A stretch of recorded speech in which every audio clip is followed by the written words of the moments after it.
ಓಂ ಶ್ರೀ ಗುರು ಬಸವಲಿಂಗಾಯ ನಮಃ. ಸರ್ವರಿಗೂ ಶರಣು ಶರಣಾರ್ಥಿ. ಈಶ್ವರ ಅಂದ್ರೆ ಒಡೆಯ, ಸೃಷ್ಟಿಕರ್ತ, ಮಾಲಿಕ್ ಅಂತ ಹೇಳ್ತಾರ ಸೂಫಿ ಸಂತರು. ಮಾಲಿಕ್ ಅಂತ ಹೇಳ್ತಾರೆ. ಆ ಈಶ್ವರ ಪರಮಾತ್ಮ, ಪರಮ ಆತ್ಮ ನಿರಾಕಾರ ಆಗಿದ್ರೆ ಅರಿಯೋದು ಕಷ್ಟ. ನಿರಾಕಾರ ಇರೋದ್ರಿಂದ ನಮಗೆ ಗೊತ್ತಾಗಲ್ಲ. ಅದಕ್ಕೆ ದೇವತೆಗಳು ಬೇಕು ಅಂತ ವಾದ ಮಾಡುವವರು ಇದ್ದಾರೆ. ಹೌದು, ಅದು ಸತ್ಯ ಕೂಡ. ಒಂದ್ ವೇಳೆ ಸಣ್ಣದ್ರಿಂದ ದೇವತೆಗಳ ಅರಿವು ಇಲ್ಲದೆ ಹೋದ್ರೆ ದೇವ್ರ ಬಗ್ಗೆನೂ ಭಕ್ತಿ ಬರುತ್ತೆ ಅಂತ ಹೇಳಕ್ಕಾಗಲ್ಲ. ನಾಸ್ತಿಕರಾಗೋಗ್ಬಿಡ್ಬೋದು. ಆದ್ರೆ ಇನ್ನೂ ಒಂಥರ ಬೆಳೆಸೋದಕ್ ಬರುತ್ತೆ ಸಣ್ಣ ಮಕ್ಕಳನ್ನ. ನಮ್ಮ ಕಣ್ಣೆದುರಿಗೆ ಜಪಾನ್ ದೇಶ ಈ ವಿಷಯದಲ್ಲಿ ಎಷ್ಟೋ ಅದ್ಭುತಗಳನ್ನ ಸಾಧಿಸಿದೆ. ಅಂದ್ರೆ ಅಲ್ಲಿ ಸಣ್ಣ ಮಕ್ಕಳು ಇರುವಾಗ್ಲೇನೆ ಪರಾಕ್ರಮವನ್ನು ಬೆಳೆಸ್ತಾರೆ, ಸಾಹಸವನ್ನು ಬೆಳೆಸ್ತಾರೆ, ಪ್ರಾಮಾಣಿಕತೆಯನ್ನು ಬೆಳೆಸ್ತಾರೆ, ಮತ್ತು ಎಲ್ಲದಕ್ಕಿಂತ ಮುಖ್ಯವಾಗಿ ರಾಷ್ಟ್ರ ಪ್ರೇಮವನ್ನು ಬೆಳೆಸ್ತಾರೆ. ಇವುಗಳನ್ನು ಬೆಳೆಸಿದ್ರೂ ಕೂಡ ದೇವತೆಗಳ ಸಹಾಯ ಇಲ್ಲದೆ ನಿರಾಕಾರ ಪರಮಾತ್ಮನ ಕಡೆಗೆ ಹೋಗ್ಬೋದು. ಅದರಲ್ಲಿ ಜಪಾನ್ ದೇಶದ ತುಂಬಾ ಜನ ಜನ್ ಗುರುಗಳು, ಜನ್ ಸಾಧಕರು ಯಶಸ್ವಿಯಾಗಿದ್ದಾರೆ. ಮತ್ತು ಸಣ್ಣ ದೇಶ ಇದ್ರೂ ಕೂಡ, ತುಂಬಾ ಸಣ್ಣ ದೇಶ ಏನಲ್ಲ, 12 ಕೋಟಿ ಜನಸಂಖ್ಯೆ ಇದೆ ಅಂತ ಹೇಳ್ತಾರೆ ಇವಾಗ. ಆದ್ರೆ ಸಮಸ್ಯೆಗಳೇ ಬಹಳ ಅಲ್ಲಿರೋದು. ಅನೇಕ ದ್ವೀಪಗಳು, 100 ದ್ವೀಪಗಳು ಸೇರಿ ಒಂದು ಜಪಾನ್ ದೇಶ ಆಗಿರ್ತಕ್ಕಂಥದ್ದು. ಆಮೇಲೆ ಭೂಕಂಪಗಳು, ಒಂದು ವರ್ಷದಲ್ಲಿ 1000ಕ್ಕಿಂತ ಹೆಚ್ಚು ಬಾರಿ ಭೂಕಂಪ ಆಗುತ್ತಂತೆ. ಅಂದ್ರೆ ಒಂದ್ ದಿವಸದಲ್ಲಿ ಸರಾಸರಿ 3 ಬಾರಿ ಭೂಕಂಪ ಆಗತ್ತಲ್ಲಿ. ನಮಗೆ 100 ವರ್ಷಕ್ಕೊಂದ್ಸಾರಿ ಭೂಕಂಪ ಆಗುತ್ತೋ ಇಲ್ಲೋ ಗೊತ್ತಿಲ್ಲ. ಅಂತಹದ್ದೇ ಒಂದು ಗಟ್ಟಿಮುಟ್ಟಾದ ದೇಶದಲ್ಲಿ ನಾವಿದ್ದೀವಿ. ಆದ್ರೆ ಅವ್ರಿಗೆ ಅಷ್ಟು ಸಮಸ್ಯೆಗಳಿವೆ. ಅವರು ತಪ್ಪಿ ಪರಕೀಯರ ಆಳ್ವಿಕೆಗೆ ಒಳಗಾಗಲಿಲ್ಲ. ಬ್ರಿಟಿಷರು ಚೀನಾವನ್ನ ಆಳಿದ್ರು, ಆದ್ರೆ ಜಪಾನನ್ನ ಆಳಕ್ಕಾಗ್ಲಿಲ್ಲ. ಅಂದ್ರೆ ಜಪಾನನ್ನು ವಶಪಡಿಸ್ಕೊಳಕ್ ಆಗ್ಲಿಲ್ಲ. ಕಾರಣ ಏನು ಅಂದ್ರೆ 100 ವರ್ಷಗಳ ಇತಿಹಾಸ ಇದೆ ಅದಕ್ಕೆ. ಅಂದ್ರೆ ಏನು, ನನ್ನ ದೇಶ, ನನ್ನ ಭಾಷೆ. ಅಲ್ಲಿ ಜಪನೀಸ್ ಒಂದೇ ಭಾಷೆ. ಇಷ್ಟೆಲ್ಲ ತಂತ್ರಜ್ಞಾನದಲ್ಲಿ ಮುಂದುವರೆದಿದ್ರು ಕೂಡ ಅವ್ರು ಇಂಗ್ಲಿಷ್ ಅಳವಡಿಸ್ಕೊಂಡಿಲ್ಲ. ತಮ್ಮ ಭಾಷೆಗೆ ಎಲ್ಲವನ್ನೂ ಹೊಂದಿಸ್ಕೊಂಡಿದ್ದಾರೆ.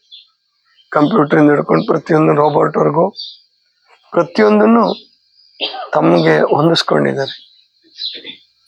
ಹಾಗಾದ್ರೆ ಅವರು ಅಷ್ಟು ಗಟ್ಟಿ ದೇಶವನ್ನು ಕಟ್ಟಬೇಕಾದ್ರೆ, ಗಟ್ಟಿ ಜನಾಂಗವನ್ನು ಕಟ್ಟಬೇಕು. ನಾವು ಸುಮ್ಮನೆ ಹೇಳ್ಕೊಂತೀವಿ ನಾವು ಬಹಳ ಗಟ್ಟಿಗರು ಇಲ್ಲ. ನಮ್ಮಲ್ಲಿ ನಮ್ಮ ದೇಶದವ್ರಿಗೆ ಇನ್ನೂ ನಮಗೆ ಅದು ಕಾರಣನೂ ಅನೇಕ ಜಾತಿ ಪದ್ಧತಿಗಳು, ಜಾತಿ, ವರ್ಣ, ವರ್ಗ, ಲಿಂಗ ಅಸಮಾನತೆ, ಲಿಂಗ ಭೇದ ಇವೆಲ್ಲ ಇದೆ. ಆದ್ರಿಂದ ನಮ್ಮಲ್ಲಿ ಒಗ್ಗಟ್ಟು ಬರಲಿಲ್ಲ. ಅದರಲ್ಲೂ ರಾಜಕೀಯ ವ್ಯವಸ್ಥೆ ಅಂತೂ ಇಷ್ಟು ಹೊಟ್ಟೆ ಕಿಚ್ಚಿನಿಂದ ಕೂಡಿತ್ತು ಅಂತಂದ್ರೆ ಬ್ರಿಟಿಷರಿಗೆ ಸುಲಭವಾಗಿ ತುತ್ತಾಗಿದ್ದು ನಾವು ಅದರಿಂದಾನೆ. ಮುಸಲ್ಮಾನ್ ರಾಜರುಗಳು ನಮ್ಮನ್ನು ಸುಲಭವಾಗಿ ವಶಪಡಿಸ್ಕೊಂಡಿದ್ದು ಆ ಕಾರಣಕ್ಕಾಗಿ. ಆಮೇಲೆ ಯಾವ್ದಕ್ ದೇವ್ರನ್ನ ನಂಬಬೇಕು, ಯಾವ್ದಕ್ ದೇವ್ರನ್ನ ನಂಬಾರ್ದು ಅನ್ನೋದೇ ನಮಗೆ ಗೊತ್ತಾಗ್ಲಿಲ್ಲ. ನಮಗೆ ಯಾರಾದ್ರೂ ಹೊಡೆಯಕ್ ಬಂದಾಗ, ನಮ್ಮ ಮೇಲೆ ದಾಳಿ ಮಾಡಕ್ ಬಂದಾಗ ದೇವ್ರೇ ನೀನ್ ಕಾಪಾಡು ಅಂತೇಳಿ ಯಾಗ ಯಜ್ಞ ಹೋಮ ಹವನ ಮಾಡ್ಕೊಂತ ಕೂತ್ರೆ ಹೇಳ್ತಾರೆ ನಡೆದ ಘಟನೆ ಅಂತ ಬರೆದಿದ್ದಾರೆ ಇತಿಹಾಸದಲ್ಲಿ. ಒಬ್ಬ ಮುಸಲ್ಮಾನ್ ದಾಳಿಕೋರ ಬಂದ್ರೆ ಸೋಮನಾಥ ದೇವಾಲಯ ಹೊಡೆಯೋದಕ್ಕೋಸ್ಕರವಾಗಿ ಬಂದ್ರೆ, ಅವರು 17 ಜನ ಬಂದಿದ್ರು. ಯಾರು ಮೊದಲು ಬಂದವನು ಯಾರು, ಗಜ್ನಿನ ಗೋರಿನ, ಅವರಿಬ್ಬರಲ್ಲಿ ಏನು ವ್ಯತ್ಯಾಸಗಳಾಗುತ್ತೆ ನನಗೆ. ಗೋರಿ ಮಹಮ್ಮದ್ ಮೊದಲು ಬಂದ, ಗಜ್ನಿ ಮಹಮ್ಮದ್ ಮೊದಲು ಒಟ್ಟು ಬಂದ್ರು. ಅವ್ರಿಗೆ ಮೊದಲು ಬಂದವರು 17 ಜನ ಅಂತ. ಗುಜರಾತ್ ಆ ಕಡೆ ಭಾಗಕ್ಕೆ ಸಮೀಪ, ಹಾಗಾಗಿ ಅವ್ರಿಗೆ ಗೊತ್ತಿತ್ತು ಅಲ್ಲೆಲ್ಲ ಬಂಗಾರ ವಜ್ರ ವೈಡೂರ್ಯ ಸಿಕ್ಕಾಪಟ್ಟೆ ಇದೆ ಅಂತ. ಅವ್ರಿಗೆ ತಿಳಿಸ್ಕೊಟ್ಟವ್ರ ನಮ್ಮವ್ರೇನೆ. ಯಾಕೆ ತಿಳಿಸ್ಕೊಟ್ರು ಅಂದ್ರೆ, ಅವ್ರನ್ನ ದೂರ ಇಟ್ಟಿದ್ರು ದೇವಾಲಯದಿಂದ. ಜಾತಿ ಜಾತಿ ಜಾತಿ ಅನ್ಕೊಂಡು ದೂರ ಇಟ್ಟಿದ್ರು. ಅವರಿಂದ ಸುದ್ದಿ ತಿಳ್ಕೊಂಡ್ರು. ಸರಿ, ಅದನ್ನು ಹೊಡಿಬೇಕು ಅಂತ ಬಂದ್ರೆ ಅದ್ರ ಸುತ್ತಮುತ್ತ ಪೂಜಾರಿಗಳು, ಹೋಮ ಹವನ ಮಾಡೋರು, ಅದಕ್ಕೇನೋ ಬೇರೆ ಬೇರೆ ಸೇವೆ ಮಾಡೋರು ಇರ್ತಲ್ಲ, ಹೂ ತಂದು ಕೊಡೋರು, ನೀರು ತುಂಬೋರು ಎಲ್ಲ ಸೇರಿದ್ರೆ ಆ ದೇವಸ್ಥಾನದ ಕೆಲಸ ಮಾಡೋರು 200 ಜನ ಇದ್ರಲ್ಲ. 200 ಮನೆಗಳು, 200 ಜನ ಅಲ್ಲ, 200 ಮನೆಗಳಿದ್ರು. ಅವರು ಈ ಒಂದು ಗುಡಿ ಹೊಡೆಯಕ್ ಬಂದ್ರೆ ಅವರೆಲ್ಲರೂ ಹೋಮ ಹವನ ಮಾಡ್ಕೊಂತ ಕೂತ್ರು. ನಮ್ಮನ್ನ ಕಾಪಾಡು, ನಮ್ಮನ್ನ ಕಾಪಾಡು. ಅವನ್ನ ಮ್ಲೇಚ್ಛ ಅಂತ ಕರೆದ್ರು. ಮುಟ್ಟಬಾರ್ದು ಅವ್ರನ್ನ. ಅವ್ರ ಮೇಲೆ ಅವ್ರನ್ನ ಮುಟ್ಟಿಸ್ಕೊಂಡ್ರೆ ನಾವು ಮೈಲಿಗೆ ಆಗೋಗ್ಬಿಡ್ತೀವಿ.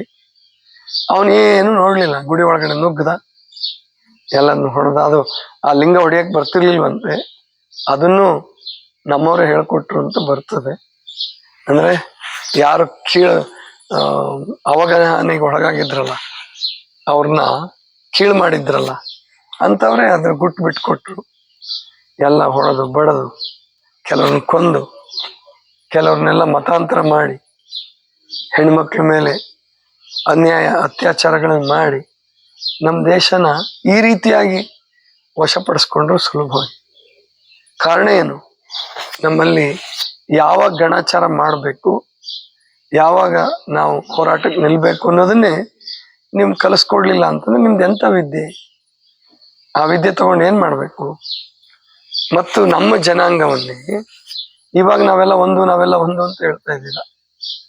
ಆ ಜಾತಿ ಈ ಜಾತಿ, ಮತ್ತೆ ಆ ಜಾತೀಯತೆಯನ್ನಂತೂ ಹೋಗಿಸ್ತಾನೆ ಇಲ್ಲ. ದೀಕ್ಷೆಯನ್ನ ಕೊಟ್ಟು ಜಾತಿಯನ್ನು ನಿವಾರಿಸುವಂತ ಪದ್ಧತಿ ಬಸವಣ್ಣವ್ರು ಕಂಡಿಡಿದು ಕೊಟ್ರು ಅದನ್ನ ಸ್ವೀಕರಿಸಕ್ ರೆಡಿ ಆಗ್ಲಿಲ್ಲ. ಅದ್ರ ಬದಲಾಗಿ ಅದ್ರ ಮೇಲೆ ದಾಳಿ ಮಾಡಿ ಮತ್ತು ಜಾತೀಯತೆಯನ್ನ ತಗೊಂಡು ಬಂದು ಬಸವಣ್ಣನವರ ಧರ್ಮದಲ್ಲೇ ಇವಾಗ ಜಾತಿಗಳಾಗೋಗ್ಬಿಟ್ರು. ಅಂದ್ರೆ ಎಂಥ ದುರ್ದೈವದ ಸಂಗತಿ ಅಲ್ವಾ? ಅದಕ್ಕೆ ನಾವು ನಮ್ಮ ಮಕ್ಕಳು ಈಗ ಮತ್ತೆ ಇನ್ನೊಂದು ರೀತಿ ದೌರ್ಬಲ್ಯತೆಯನ್ನು ಎದುರಿಸ್ತಿದ್ದಾರೆ. ಅವ್ರು ಮತ್ತೆ ದೌರ್ಬಲ್ಯತೆಗೆ ಒಳಗಾಗ್ತಿದ್ದಾರೆ. ಆರೋಗ್ಯ ಚೆನ್ನಾಗಿಲ್ಲ ಮಕ್ಕಳದ್ದು, ಬಹಳಷ್ಟು ಜನ ಮಕ್ಕಳದ್ದು ಆರೋಗ್ಯ ಚೆನ್ನಾಗಿಲ್ಲ. ಕಾರಣ ಏನಂದ್ರೆ ಅವ್ರಿಗೆ ದುಡಿಯೋದು ಕಲಿಸ್ತಾ ಇಲ್ಲ ನಾವು. ಅವ್ರಿಗೆ ಕೊಟ್ಟು ದುಡಿದು ಕೊಟ್ಟು, ನಾನಂತೂ ದುಡಿದು ಸತ್ತಪ್ಪ, ನೀನ್ ದುಡಿದು ಸಾಯ್ಬೇಡ, ತಿಂದು ICUನಲ್ಲಿ ಸಾಯಿ, ಏನೋ ಹಾಸ್ಪಿಟ್ಲಲ್ಲಿ ಸಾಯಿ. ಇದನ್ನ ಮಕ್ಳಿಗೆ ಕಲಿಸ್ತಾ ಇದ್ದೀವಿ. ಅವರು ಬೊಜ್ಜಿನ ಸಮಸ್ಯೆಯಿಂದ, ಶುಗರು, ಎಷ್ಟು ಜನ, ಸಾವಿರಾರು ಜನ ಮಕ್ಳಿಗೆ ಶುಗರ್ ಬಂದಿದೆ.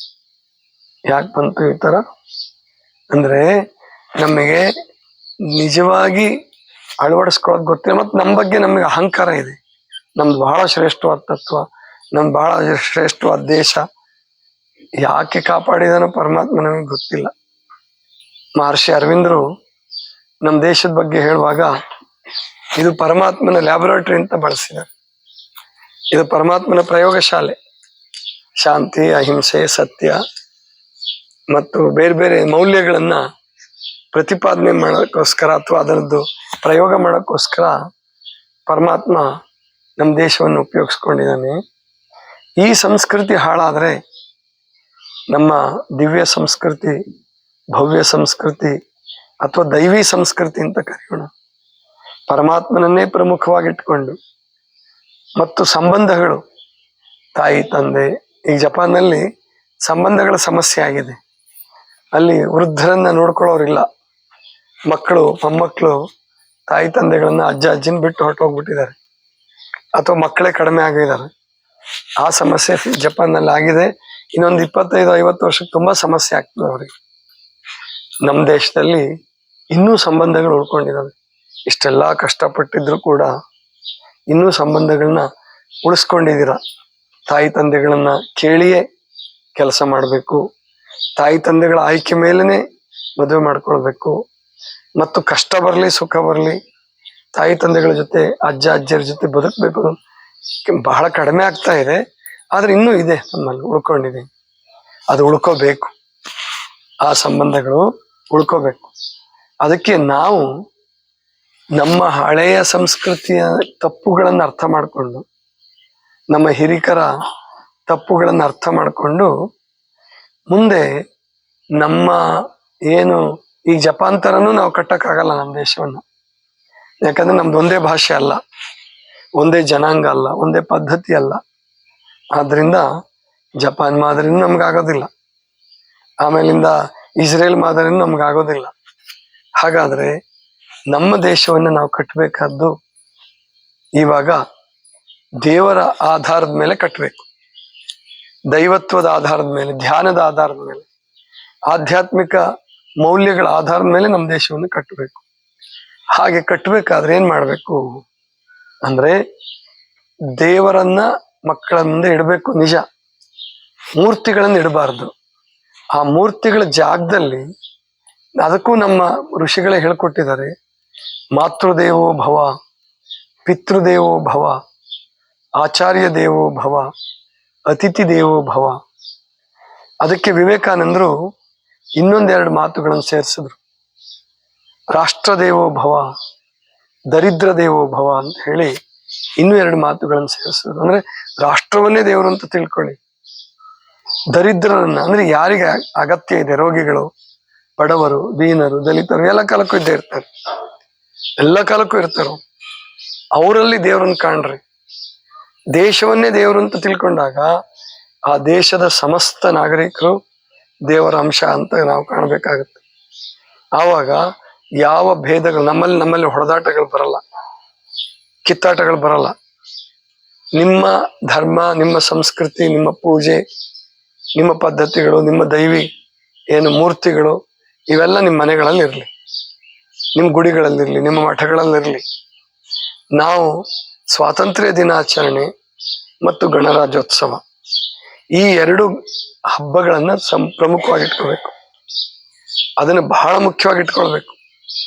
ಜೊತೆಗೆ ಆ ದೇಶವನ್ನೇ ಪ್ರಮುಖವಾಗಿ ಇಟ್ಕೊಳ್ಬೇಕು. ಆ ದೇಶ ಭಕ್ತಿಯಲ್ಲಿ ನಮ್ಮ ಎಲ್ಲಾ ದೌರ್ಬಲ್ಯಗಳು, ಅಂದ್ರೆ ನಮ್ಮ ಮೂಢನಂಬಿಕೆಗಳು, ರಾಹುಕಾಲ, ಗುಳಿಕಾಲ, ಆಮೇಲೆ ನೀರಲ್ಲಿ ಮುಳುಗಿದ್ರೆ ಪುಣ್ಯ ಬರ್ತದೆ, ಮತ್ತಿನ್ಯಾವುದೋ ದೇವಿಗೆ ಬಲಿ ಕೊಟ್ರೆ ಒಳ್ಳೇದಾಗತ್ತೆ, ಉರುಳು ಸೇವೆ, ಆ ಸೇವೆ, ಈ ಸೇವೆ ಎಲ್ಲವನ್ನು ಬಿಟ್ಟು ರಾಷ್ಟ್ರಕ್ಕಾಗಿ ದುಡಿ ಚೆನ್ನಾಗಿ. ಈ ವ್ಯರ್ಥವಾದ ಭಕ್ತಿಗಳು, ಮೂಢನಂಬಿಕೆಗಳನ್ನೆಲ್ಲ ಬಿಟ್ಟು ಕಾಯಕ ಮಾಡಿ, ದೇಶಕ್ಕಾಗಿ ಕಾಯಕ ಮಾಡಿ, ಸಮಾಜಕ್ಕಾಗಿ ಕಾಯಕ ಮಾಡಿ, ಮತ್ತು ನಿಮ್ಮ ಸಂಬಂಧಗಳನ್ನೇ ಸುಧಾರಿಸ್ಕೊಳ್ಳಿ. ಮಾತೃದೇವೋ ಭವ, ಪಿತೃದೇವೋ ಭವ, ಆಚಾರ್ಯ ದೇವ, ನಿಮ್ಮ ಗುರುಗಳನ್ನ ದೇವರು ಅಂತ ಕಾಣ್ರಿ, ನಿಮ್ಮ ತಾಯಿ ತಂದೆಗಳನ್ನ ದೇವರು ಅಂತ ಕಾಣ್ರಿ. ನಿಮ್ಮ ಮನೆಗೆ ಬಂದಂತ ಅತಿಥಿಗಳು, ಅವ್ರು ಯಾವ ಜಾತಿಯವರಾರ ಇರ್ಲಿ, ನಿಮ್ಮ ಸ್ನೇಹಿತರು ಯಾವ ಧರ್ಮದವರಾರ ಇರ್ಲಿ, ಅವ್ರನ್ನ ದೇವರು ಅಂತ ಕಾಣೋದಕ್ಕೆ ಯಾಕೆ ನಮಗೆ ಬರ್ತಾ ಇಲ್ಲ? ಯಾಕೆ ನಾವು ಅದನ್ನು ರೂಢಿಸ್ಕೊಳ್ಬಾರ್ದು? ಮತ್ತು ಭಾರತೀಯ ಪ್ರಜೆ, ಭಾರತೀಯ ಕಾನೂನು, ಭಾರತೀಯ ಸಂವಿಧಾನ, ಇದನ್ನು ನಾವು ಗೌರವಿಸಿ ಎಲ್ಲ ನಮ್ಮ ಒಗ್ಗಟ್ಟನ್ನ ಕಾಯ್ಕೊಳಕ್ ಆಗೋದಿಲ್ವಾ? ಖಂಡಿತ ಸಾಧ್ಯತೆ ಇದೆ. ನಮ್ಮ ಧರ್ಮ ಗ್ರಂಥಗಳು ಬೇರೆ ಬೇರೆನಾ, ವಚನ, ಉಪನಿಷತ್ತು, ವೇದ, ಆಗಮ, ಶಾಸ್ತ್ರ, ಪುರಾಣ, ಭಗವದ್ಗೀತೆ, ನೀವೆಲ್ಲವನ್ನೂ ನಿಮ್ಮ ಧರ್ಮ ಗ್ರಂಥಗಳು ಅಂತ ಕಾಣ್ರಿ. ಸಂವಿಧಾನವನ್ನ ನಮ್ಮ ರಾಷ್ಟ್ರ ಧರ್ಮ ಗ್ರಂಥ ಅಂತ ಕಾಣೋಣ. ಆವಾಗ ನಾವು ಒಗ್ಗಟ್ಟಾಗ್ಲಿಕ್ಕೆ ಸಾಧ್ಯ. ಒಗ್ಗಟ್ಟಾಗಿ ದೇಶ ಪ್ರೇಮ ಯಾರಿಗಿಲ್ವೋ, ದೇಶ ಮುಖ್ಯ ಅಂತ ಅಂದೇ ಇರೋರು ಕೆಲವರು ಇದ್ದಾರೆ. ಅವ್ರು ಹೆಂಗಿದ್ದಾರೆ ಅಂದ್ರೆ, ತಾವು ಸ್ಟ್ರಾಂಗ್ ಆಗಿದ್ದಾಗ ಧರ್ಮ ಅಂತಾರೆ, ತಾವು ದುರ್ಬಲರಾದಾಗ ದೇಶ ಅಂತಾರೆ. ತಮ್ಮ ರಕ್ಷಣೆಗೋಸ್ಕರ ದೇಶ ಅಂತ, ತಮ್ಮ ಶಕ್ತಿ ಜಾಸ್ತಿ ಇದ್ದಲ್ಲಿ ಅಲ್ಲಿ ಕೋಮುಗಲಭೆ ಸೃಷ್ಟಿ ಮಾಡಿ, ಹೊಡೆದಾಟ ಬಡದಾಟ ಮಾಡಿ, ಸಾಧ್ಯವಾದಷ್ಟು ಮಟ್ಟಿಗೆ ಇನ್ನೂ ಒಂದು ಬೇಕಾದ್ರೆ ಬೇರೆ ದೇಶವನ್ನು ಸೃಷ್ಟಿ ಮಾಡಕ್ ಅವರು ಪ್ಲಾನ್ ಮಾಡ್ತಾರೆ. ಅಂಥವ್ರು ಇದ್ದಾರೆ ನಮ್ಮಲ್ಲಿ. ಅಂಥವ್ರ ಬಗ್ಗೆ ಎಚ್ಚರಿಕೆ ಇರಬೇಕು. ನಿಮ್ಮ ದೈವಿ ಸಂಸ್ಕೃತಿಯನ್ನ ಕಾಪಾಡಬೇಕು ಅನ್ನೋದಾದ್ರೆ ಯಾರು ಭಯೋತ್ಪಾದಕರಿದ್ದಾರೆ, ಯಾರು ಉಗ್ರಗಾಮಿಗಳಿದ್ದಾರೆ, ನಕ್ಸಲೈಟ್ ರೂಪದಲ್ಲಿರ್ಬೋದು, ಮತ್ಯಾವುದೋ ರೂಪದಲ್ಲಿರ್ಬೋದು, ಯಾವುದೇ ರೀತಿಯ ಭಯೋತ್ಪಾದನೆ, ರಾಷ್ಟ್ರ ವಿರೋಧಿ ಚಟುವಟಿಕೆಗಳನ್ನ ಯಾರು ಮಾಡಿದ್ರು ತಪ್ಪು ಅನ್ನೋ ದೃಷ್ಟಿಯಿಂದ ರಾಜಕಾರಣ ಮಾಡಬೇಕು. ದೇಶದ್ರೋಹ, ಆಮೇಲೆ ಪರದೇಶದ ಏನು ಪ್ರಚಾರ ಮಾಡ್ತೀವಿ, ಪರದೇಶಕ್ಕೆ ಜೈಕಾರ ಹೇಳ್ತೀವಿ, ಈ ರೀತಿ ಯಾರು ಹೇಳಿದ್ರು ತಪ್ಪು ಅಂತ ಹೇಳಿ ಅಲ್ಲಿ ವೋಟ್ ಬ್ಯಾಂಕ್ ರಾಜಕಾರಣ ಮಾಡಲಾರ್ದೇನೆ ಭಾರತವೇ ಮೊದಲು ಅನ್ನುವಂತಹದ್ದನ್ನ ಪಕ್ಷ ಭೇದ ಇಲ್ಲ ಎಲ್ಲರೂ ಒಪ್ಕೋಬೇಕು ಅದನ್ನ. ಆವಾಗ ನಿಮ್ಮಲ್ಲಿ ಒಗ್ಗಟ್ಟು ಬಂದೇ ಬರ್ತದೆ, ನಮ್ಮಲ್ಲಿ ಒಗ್ಗಟ್ಟು ಬಂದೇ ಬರ್ತದೆ. ಆ ಒಗ್ಗಟ್ಟನ್ನೇ ಭಕ್ತಿಯನ್ನಾಗಿ ಮಾಡ್ಕೊಳ್ಬಹುದು. ಖಂಡಿತ ಸಾಧ್ಯತೆ ಇದೆ. ಯಾಕೆ ನಮಗೆ ಸಂವಿಧಾನದತ್ತವಾದಂತಹ ಅನೇಕ ಶಕ್ತಿಗಳು ನಮಗಿದಾವೆ. ಇವಾಗ ಸಂವಿಧಾನದತ್ತವಾಗೇ ಇದ್ದಾವೆ. ನಾವು ಶಕ್ತಿಶಾಲಿಗಳಾದ್ರೆ ಸಂವಿಧಾನ, ರಾಷ್ಟ್ರ ಪ್ರೇಮ ಇವುಗಳನ್ನು ಬೆಳೆಸ್ಕೊಂಡು ನಾವು ಶಕ್ತಿಶಾಲಿಗಳಾದ್ರೆ ದೇಶದ್ರೋಹಿ ಶಕ್ತಿಗಳು ಅಡಕ್ಕೊಳ್ತವೆ. ಅವ್ರು ಸುಮ್ಮನೆ ಇರ್ತಾರ. ಅವಾಗ ಅವ್ರಿಗೆ ಇಷ್ಟ ಇರ್ಲಿ ಬಿಡ್ಲಿ ದೇಶದ ಕಾನೂನನ್ನು ಒಪ್ಕೊಳ್ತಾರೆ. ಅವರಲ್ಲೂ ಕೆಲವರು ದೇಶದ ಕಾನೂನನ್ನು ಒಪ್ಕೊಳ್ಳೋರು ಇದ್ದಾರೆ. ಎಲ್ಲರೂ ಏನು 100ಕ್ಕೆ 100 ದೇಶದ್ರೋಹಿಗಳಿದ್ದಾರೆ ಅಂತ ಏನಲ್ಲ, ಧರ್ಮಾಂಧರಿದ್ದಾರೆ ಅಂತ ಅಲ್ಲ. ಅವರಲ್ಲಿ ಕೆಲವರು ಇದ್ದಾರೆ, ದೇಶ ಪ್ರೇಮಿಗಳಿದ್ದಾರೆ. ಅಂತಹ ದೇಶ ಪ್ರೇಮಿಗಳನ್ನು ಬಳಸ್ಕೊಂಡು ಒಗ್ಗಟ್ಟನ್ನು ಕಾಪಾಡಿಕೊಂಡ್ರೆ ರಾಷ್ಟ್ರದೇವೋ ಭವ ಅನ್ನುವಂತಹ ಮಾತನ್ನ ನಾವು ಸಾಬೀತು ಮಾಡ್ಬೋದು. ಹಾಗೆ ಮಾಡಿದ್ದೇ ಆದ್ರೆ ನಮ್ಮ ಮಕ್ಕಳು ಮುಂದೆ ದೇಶ ಪ್ರೇಮವನ್ನು ಅಳವಡಿಸ್ಕೊಳ್ತಾರೆ. ಇನ್ನು ನಮ್ಮಲ್ಲಿ ಕೌಟುಂಬಿಕ ಪ್ರೇಮ ಇದೆಯಲ್ಲ, ಅದು ಬ್ರಿಟಿಷರ್ ತರ, ಜಪಾನ್ ತರ ನಮ್ಮಲ್ಲಿ ಇನ್ನೂ ಬಾಡಿ ಹೋಗಿಲ್ಲ. ಇನ್ನೂ ಇದೆ. ಎಷ್ಟೋ ಜನ ಬಾಡಿ ಹೋಗಿದ್ದಾರೆ, ವಿಭಕ್ತ ಕುಟುಂಬಗಳಾಗಿದ್ದಾವೆ. ನಗರ ಪ್ರದೇಶದಲ್ಲಿ ಅವರೆಲ್ಲ ಒದ್ದಾಡ್ತಿದ್ದಾರೆ ಅಂತಂದ್ರು. ಅವರೆಲ್ರಿಗೂ ಹಳ್ಳಿಗೆ ಬರಕ್ ಆಸೆ ಇದೆ. ಹಳ್ಳಿಗೆ ಬರಬೇಕು, ನಮ್ಮ ತಾಯಿ ತಂದೆಗಳ ಜೊತೆ ಇರಬೇಕು, ನಾನು ಜಮೀನ್ ಮಾಡಬೇಕು, ಹೊಲದಲ್ಲಿ ಮನೆ ಕಟ್ಕೊಂಡಿರ್ಬೇಕು, ರಿಟೈರ್ ಆದ್ಮೇಲಾದ್ರೂ ಅಲ್ಲಿಗೆ ಬರ್ಬೇಕು ಅನ್ನೋದು ತುಂಬಾ ಜನರ ಅಪೇಕ್ಷೆ ಇದೆ. ಅಂಥವರು ಬೇಗ ಬೇಗ ಹಳ್ಳಿಗಳಿಗೆ ಬರ್ಬೇಕು. ಹಳ್ಳಿಗಳಿಗೆ ಬಂದು ನಮ್ಮ ಮೂಲ ಸಂಸ್ಕೃತಿ, ಹಳ್ಳಿಯ ಸೊಗಡು ಮತ್ತು ಹಳ್ಳಿಯ ಆ ಆನಂದ ಏನಿದೆಯಲ್ಲ ಅದನ್ನ ಮತ್ತೆ ಮತ್ತೆ ಸ್ಥಾಪನೆ ಮಾಡಕ್ ಪ್ರಯತ್ನ ಮಾಡ್ಬೇಕು. ಬೆಂಗಳೂರು, ಚೆನ್ನೈ, ಹೈದರಾಬಾದ್, ಡೆಲ್ಲಿ, ಮುಂಬೈ ಇವನ್ನೆಲ್ಲ ಬಿಡ್ಬೇಕು. ಬಿಟ್ಟು ನಿಮ್ಮ ಜಮೀನುಗಳು ಅಥವಾ ನಿಮ್ಮ ಏನು ಸೈಟ್ಗಳು, ಫ್ಲಾಟ್ಗಳಿದಾವಲ್ಲ ಅಲ್ಲಿಗೆ ಬರ್ಬೇಕು. ಅದಕ್ಕೆ ಇನ್ಮೇಲೆ ಹಣ ಇದ್ದವರು ಅಲ್ಲಿ ಅಪಾರ್ಟ್ಮೆಂಟ್ಗಳನ್ನು ಕಟ್ಟಬೇಡಿ. ಹಣ ಸಾಕಷ್ಟು ಗಳಿಸ್ಕೊಂಡ್ಬಿಟ್ಟಿದ್ದೀರ. ಈಗ ಹಳ್ಳಿಗಳಿಗೆ ಬಂದು ನೀವು, ನಿಮ್ಮ ಕುಟುಂಬ, ನಿಮ್ಮ ಬಳಗ ಆನಂದವಾಗಿರಿ. ಜೊತೆಗೆ ನಿಮ್ಮ ಪೂಜಾ ಪದ್ಧತಿಗಳು, ಜೊತೆಗೆ ನಿಮ್ಮ ಧ್ಯಾನ, ನಿಮ್ಮ ಜ್ಞಾನಾರ್ಜನೆ, ನಿಮ್ಮ ಧರ್ಮದ ಅಧ್ಯಯನ ಏನಿದಾವಲ್ಲ ಅದನ್ನ ಮಾಡ್ಕೊಳ್ಳಿ. ಎಲ್ರೂ ಅವ್ರವ್ರ ಧರ್ಮವನ್ನು ಸರಿಯಾಗಿ ಅಧ್ಯಯನ ಮಾಡ್ಕೊಳ್ಳಿ. ನಾವು ಒಗ್ಗಟ್ಟಿನ ವಿಷಯ ಬಂದಾಗ ರಾಷ್ಟ್ರಪ್ರೇಮವನ್ನು ಮೆರೆಯೋಣ. ನಿಮ್ಮ ಸಾಧನೆ, ಆತ್ಮ ಸಾಧನೆ ಬಂದಾಗ ನಿಮ್ಮ ಗುಡಿಗಳು, ನಿಮ್ಮ ಏನು ಮಠಗಳು, ನಿಮ್ಮ ಗ್ರಂಥಗಳು, ಅವುಗಳ ಬಗ್ಗೆ ಅತ್ಯಂತ ಪ್ರೀತಿಯನ್ನು ಬೆಳೆಸ್ಕೊಳ್ಳಿ. ಅದು ಮತಾಂಧತೆಗೆ ಕಾರಣ ಆಗೋದು ಬೇಡ, ರಾಷ್ಟ್ರದ್ರೋಹಕ್ಕೆ ಕಾರಣ ಆಗೋದು ಬೇಡ. ಆವಾಗ ನಿರಾಕಾರ ಪರಮಾತ್ಮನ ಕಡೆಗೆ ನೀವು ಪ್ರಯಾಣ ಮಾಡೇ ಮಾಡ್ತೀರ. ಇವತ್ತು ನೀವು ಯಾವ ದೇವತೆ ಏನಾದ್ರೂ ಪೂಜೆ ಮಾಡ್ತಾ ಆ ಮೂರ್ತಿಯಲ್ಲಿಯೇ ನಿರಾಕಾರ ಪರಮಾತ್ಮನ ಆರೋಪವನ್ನು ಮಾಡಲಿಕ್ಕೆ ನಿಮಗೆ ಖಂಡಿತ ಬರುತ್ತೆ. ಅದನ್ನ ಎಲ್ರೂ ಮಾಡ್ಬೇಕು. ಯಾರೋ ಒಬ್ರು ಮಾಡಕ್ ಹೋದ್ರೆ ಆಗಲ್ಲ, ಮಾಡ್ಲೇಬೇಕಾಗತ್ತೆ ಅನಿವಾರ್ಯ. ಮುಂದೆ ನೀವು ಕೆಲವರು ರಾಷ್ಟ್ರದ್ರೋಹಿಗಳು ಧರ್ಮದ ಹೆಸರದಲ್ಲಿ ರಾಷ್ಟ್ರದ್ರೋಹ ಮಾಡಿದ್ರೆ ಮುಂದಿನ ಜನಾಂಗ ಒಪ್ಕೊಳ್ಳಲ್ಲ, ನಿಮ್ಮ ಜನಾಂಗನೇ ಒಪ್ಕೊಳ್ಳಲ್ಲ. ಆದ್ರಿಂದ ರಾಷ್ಟ್ರದ್ರೋಹವನ್ನು ಬಿಟ್ಟು, ಆಮೇಲೆ ನಿಮ್ಮ ಧರ್ಮವನ್ನ ಅನುಸರಣೆ ಮಾಡ್ತಾ ಇರ್ತಕ್ಕಂಥ ರಾಷ್ಟ್ರಗಳೇನಿದಾವೋ ಅಲ್ಲಿ ಬಹಳಷ್ಟು ರಾಷ್ಟ್ರಗಳ ಶಾಂತಿ ನೆಮ್ಮದಿ ಇಲ್ಲ, ಬಹಳಷ್ಟು ರಾಷ್ಟ್ರಗಳಲ್ಲಿ ಇಲ್ಲ. ಆದ್ರಿಂದ ನಮ್ಮ ರಾಷ್ಟ್ರವೇ ದೇವರು, ರಾಷ್ಟ್ರ ದೇವೋ ಭವ ಅನ್ನೋದನ್ನ ಎಲ್ಲರೂ ಕಲ್ತ್ಕೊಂಡ್ರೆ ಇನ್ನು 10 ವರ್ಷಗಳಲ್ಲಿ ಭಾರತ ದೇಶ ಬಹಳ ಬಲಶಾಲಿ ಆಗುತ್ತೆ, ಜೊತೆಗೆ ನಿಮಗೂ ನೆಮ್ಮದಿ ಆಗುತ್ತೆ. ಮತ್ತು ಮಕ್ಕಳಿಗೆ ದುಡಿಯೋದನ್ನ ಕಲಿಸಿ. ಮಕ್ಕಳಿಗೆ ನೀವು ಹಣ ಕೊಟ್ಬಿಟ್ಟು ಅವ್ರನ್ನ ಹಾಳು ಮಾಡಬೇಡಿ. ಅವರ ಅದು ಮೊನ್ನೆ ಪೇಪರ್ ಬಂದಿತ್ತು, ಇನ್ನು ತೊಟ್ಲಲ್ಲಿರೋ ಮಗುಗೆ ಷೇರು ಹಾಕ್ಬಿಟ್ಟಿದ್ದಾರೆ. ಒಬ್ರು ಬಹಳ ದೊಡ್ಡ ಶ್ರೀಮಂತರು 300 ಕೋಟಿ ಗಟ್ಟಲೆ ಅದ್ರ ಹೆಸರಲ್ಲಿ ಶೇರ್ ಮಾಡಿದ್ದಾರೆ, ಅದ ಶೇರ್ಗಳನ್ನ ಮಾಡಿದ್ದಾರೆ ಅಂತ ಬಂದಿತ್ತು. ಅದು ಒಳ್ಳೇದ ಕೆಟ್ಟದ್ದು ನೀವೇ ವಿಚಾರ ಮಾಡಿ. ನಮ್ಮ ಜನ, ನಮ್ಮ ರಾಜರುಗಳು, ಋಷಿಗಳು ಅಂಥದ್ದು ಬಂದ್ರೆ ತ್ಯಾಗ ಮಾಡಿ ಕಾಡಿಗೆ ಹೋಗಿ ತಪಸ್ಸು ಮಾಡ್ತಿದ್ರು. ಮಕ್ಕಳಿಗೆ ಸಣ್ಣ ಮಗು ಇದ್ದಾಗ್ಲೇ ಆ ಥರ ಕೊಡ್ತಿರ್ಲಿಲ್ಲ, ಕೊಡಬಾರ್ದು. ಯಾಕೆ ಅಂದ್ರೆ ಅವನು ಗಟ್ಟಿಗೆ ಆಗೋದಿಲ್ಲ. ಅವಾಗ ಗಟ್ಟಿಗೆ ಆಗೋದಿಲ್ಲ. ಗಟ್ಟಿ ಮಾಡಬೇಕು, ದೈಹಿಕವಾಗಿ ಗಟ್ಟಿ ಮಾಡಬೇಕು, ಮಾನಸಿಕವಾಗಿ ಗಟ್ಟಿ ಮಾಡ್ಬೇಕು. ಅಂದ್ರೆ ಮಕ್ಕಳಿಗೆ ಕಷ್ಟ ಗೊತ್ತಾಗ್ಬೇಕು. ಅವರು ನೀರು ಹೊರಬೇಕು. ಸೌದೆ ಹೊಡೆಯೋದಂತೂ ಇಲ್ಲ, ಗ್ಯಾಸೇ ಬಂತಲ್ಲ. ನೀರು ಹೊರಬೇಕು, ಸ್ವಚ್ಛತೆ ಮಾಡಬೇಕು. ಅವರು ಮನೆ ಕಟ್ಟೋದು ಅವ್ರಿಗೆ ಬರಬೇಕು, ಅಡಿಗೆ ಮಾಡೋದು ಅವ್ರಿಗೆ ಬರಬೇಕು. ಹಂಗೆ ನೀವು ಮಕ್ಕಳನ್ನ ಬೆಳೆಸಿದ್ರೆ ಅವ್ರ ಮುಂದೆ ಜೀವನದ ಆನಂದವನ್ನು ಅನುಭವಿಸ್ತಾರೆ. ಇಲ್ಲದೆ ಹೋದ್ರೆ ಯಂತ್ರಗಳಾಗೋಗ್ಬಿಡ್ತಾರೆ. ಆವಾಗ ಅವರು ದೇವರನ್ನು ದೇವರಾಗಿ ಕಾಣಲ್ಲ, ನಿಮ್ಮನ್ನು ದೇವರಾಗಿ ಕಾಣಲ್ಲ. ಅವ್ರಿಗೆ ರೋಗಗಳೇ ಬಂದ್ಬಿಟ್ಟು ಅವ್ರ ಜೀವನ ಹಾಳು ಮಾಡ್ಕೊಂತಾರೆ. ನಿಮ್ಮ ಮಕ್ಕಳು ಹಾಳಾಗಬಾರ್ದು ಅಂತಿದ್ರೆ ಅವರಿಗೆ ಕಷ್ಟದ ಪರಿಚಯ ಮಾಡಿಕೊಡಿ, ಸಂಕಟದ ಪರಿಚಯ, ಉಪವಾಸದ ಹಸಿವಿನ ಪರಿಚಯ ಮಾಡಿಕೊಡಿ. ಈಗ ನೋಡಿ, ನಮ್ಮ ಶಿವಕುಮಾರ್ ಅವರು, ಜ್ಯೋತಿ ಅಕ್ಕವರು ಅವ್ರ ಮಗನ್ ಕರ್ಕೊಂಬಂದ್ರು. 2 ದಿವ್ಸಕ್ಕೆ ಹೋಗಕ್ ಬಂದಿದ್ದ, ಅವ್ನು ಬಿಟ್ಟು ಹೋಗ್ಬಿಡೋಣ ಅಂತ.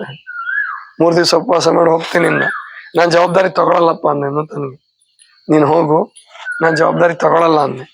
ಆವಾಗ ಅವ್ನು ಇದ್ಕೊಂಡು ನೋಡಿ ಅಪ್ಪ ಅಮ್ಮನ ಜೊತೆಗೆ ಎಷ್ಟು ಚೆನ್ನಾಗಿ ಉಪವಾಸ ಮಾಡ್ದ ಅಂದ್ರೆ ಈಗ ಅವನಿಗೆ ಆರೋಗ್ಯ ಚೆನ್ನಾಗಾಯ್ತು. ಇಷ್ಟು ದಿವಸ 10 ದಿವಸದಲ್ಲಿ ಓದಿದ್ದನ್ನ, ಆ ಪಾಠ ಆಗಿರೋದನ್ನ ಒಂದೇ ಒಂದು ದಿವಸದಲ್ಲಿ ಅವನು ಸರಿ ಮಾಡ್ಕೊಂಡ್ಬಿಡ್ತಾನೆ. ಅಷ್ಟು ಶಕ್ತಿ ಬಂದಿದೆ ಅವನಿಗೆ. ಅದಕ್ಕೆ ಯುವಕರಿಗೆ, ಮಕ್ಕಳಿಗೆ ಇದನ್ನ ನೀವು ಕಲಿಸ್ಬೇಕು.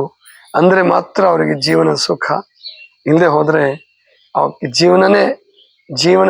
ಜೀವನದ ಸುಖದಿಂದ ವಂಚಿತರಾಗಿ, ಜೀವನದ ಸುಖದಿಂದನೇ ವಂಚಿತರಾದ್ರೆ ದೇವರ ಸುಖ ಸಿಗೋದು ಅದು ಕನಸಿನ ಮಾತು. ಆದ್ರಿಂದ ಮೊದಲು ಜೀವನದ ಸುಖವನ್ನ, ಕಷ್ಟದ ಪರಿಶ್ರಮದಿಂದ ಸಿಗ್ತಕ್ಕಂಥ ಸುಖವನ್ನ, ಹಸಿವಿನಿಂದ ಸಿಗ್ತಕ್ಕಂಥ ರುಚಿಯನ್ನ ಮಕ್ಕಳಿಗೆ ಕಲಿಸಿ, ಆಮೇಲೆ ಪರಮಾತ್ಮನ ಬಗ್ಗೆ ನೋಡೋಣ. ಇದಿಷ್ಟು ಇವತ್ತಿನ ಚಿಂತನ. ಸರ್ವರಿಗೂ ಶರಣ.